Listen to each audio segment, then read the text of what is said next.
standard. That's what our next guest is saying. Joining us is Republican Congressman and presidential candidate Ron Paul.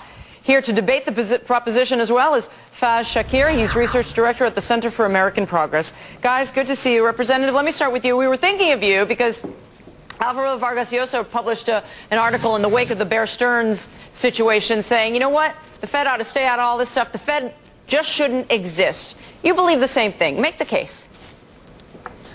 Well, for the first reason is it's not authorized in the Constitution, so it's an illegal institution. And the second reason, it's an immoral institution because we have delivered to a secretive body the privilege of creating money out of thin air. If you or I did it, we'd be called counterfeiters. So why have we legalized counterfeiting?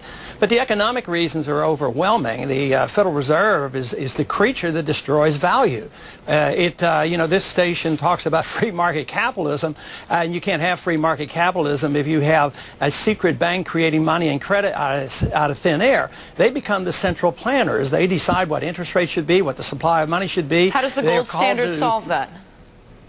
Well, because it maintains a stable currency and a stable value. If the Fed concentrated more on stable money rather than stable prices, they create new money, push up prices in stocks and in commodities and in houses, and then they have to come in to rescue the situation. They create the bubbles, then they come in and they try to rescue it, and they do nothing more than try to do price fixing. But capitalism depends, and capital comes from savings, but there's no savings in this country, so this is all artificial. It creates the misdirection and the malinvestment and all the excessive debt, and it always has to have a correction. Since the Fed's been in existence, the dollar has lost about 97% of its value. You're supposed to encourage saving, but if something's losing its value, why save dollars? There's no encouragement whatsoever. You have any counters to this? Well, I think that Congressman Paul and I would probably agree on some of his diagnoses. I think he's right on some of his criticisms of both foreign and economic policies. But I think that when he starts talking about solutions, they're both extreme and impractical. I think to say that you want to abolish the Fed just because they've made some bad decisions is like throwing the baby out with the bathwater. I mean, President Bush, God knows, has made a terrible amount of decisions over the past 7 years. Do we want to abolish the presidency? No. And I think that the reason that we want to keep the Fed is because over the past 7 years, we've had pretty good stability in our financial system. Prior to the existence of the Fed, in the late 1800s, early 1900s, we had bank runs after bank runs, panics after panics, because we didn't have one centralized system that was ensuring the stability of our financial markets. And now we have the Fed, and it's been pretty successful for the past 70 years. Representative Paul? Well, I would say stability, if that's what we see today. Stock market up 400, down 300, financial bubbles bursting, housing bubbles, and then the Federal Reserve comes in and comes up with these new creatures where we're literally buying this bad mortgage debt. Now the mortgage debt is literally the standing behind our currency. It used to be gold and silver, and that restrained the government's printing press. But then it became Treasury bills. But now we trade Treasury bills and we take these mortgage security and then we use that as a backing for our currency. Makes no sense whatsoever. It is destined to destroy the money. No fiat currency has ever listed. Gold is 6,000 years old and it still maintains its purchasing power. Oil prices really are very stable in terms of gold.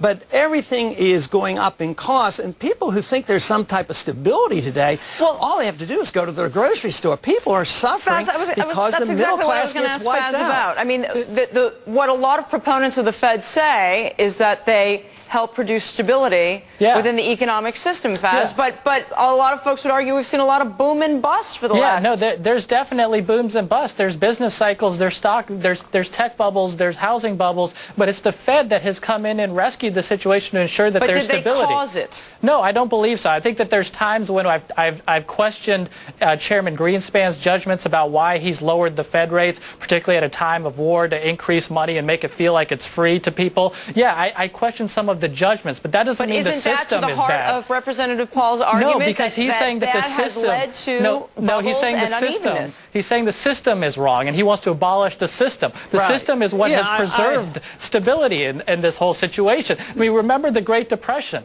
The Great Depression occurred because there was not liquidity in the markets. If we had a gold standard, it would have made the Great Depression even worse. It would have been greater.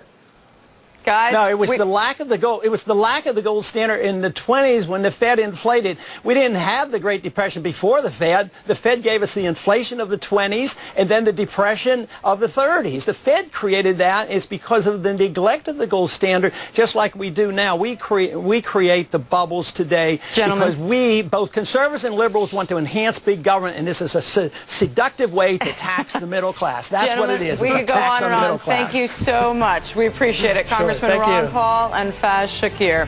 Coming up next, John Harwood.